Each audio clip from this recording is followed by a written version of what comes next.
ایک گاؤں میں میاں بیوی رہا کرتے تھے۔ وہ بہت غریب تھے، یہاں تک کہ ان کے پاس اکثر کھانا کھانے تک کے پیسے نہیں ہوا کرتے تھے۔ اس کے شوہر نے بہت کوششیں کی کہ اس کو اچھا گھر اور اچھا رہن سہن دیا جائے اور اپنی بیوی کو خوش کر سکے۔ اس کی بیوی گھروں میں صفائیاں کرتی تھی اور اپنے شوہر کا ہاتھ بٹایا کرتی تھی، اور نہ ہی ان کی کوئی اولاد تھی۔ ایک روز دونوں میاں بیوی بیمار ہو گئے۔ ان کو روحانی علاج پر زیادہ یقین تھا، اس لیے وہ ایک بزرگ پاس گئے اور اپنا علاج کروایا۔ میاں بیوی نے اپنی زندگی کے بارے میں سارا بتایا اور کہا کہ اب ہمارے حق میں بھی دعا کیجیے۔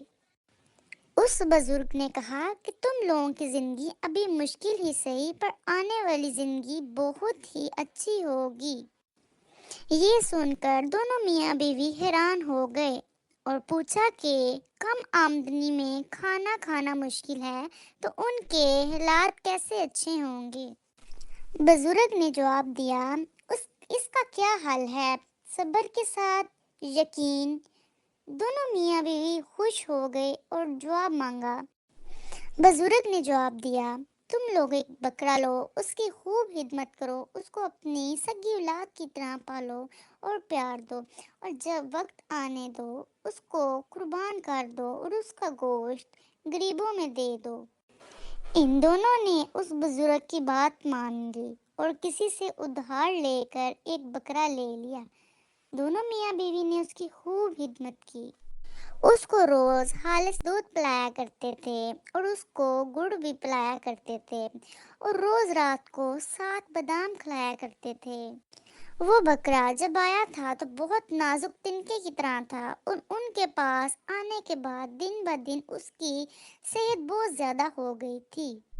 کچھ عرصے بعد وہ دن قریب آیا جب اس بکرے کو قربان کرنا تھا۔ اس کی بیوی بہت روئی اور کہنے لگی، ہم اس کو کیسے قربان کریں گے؟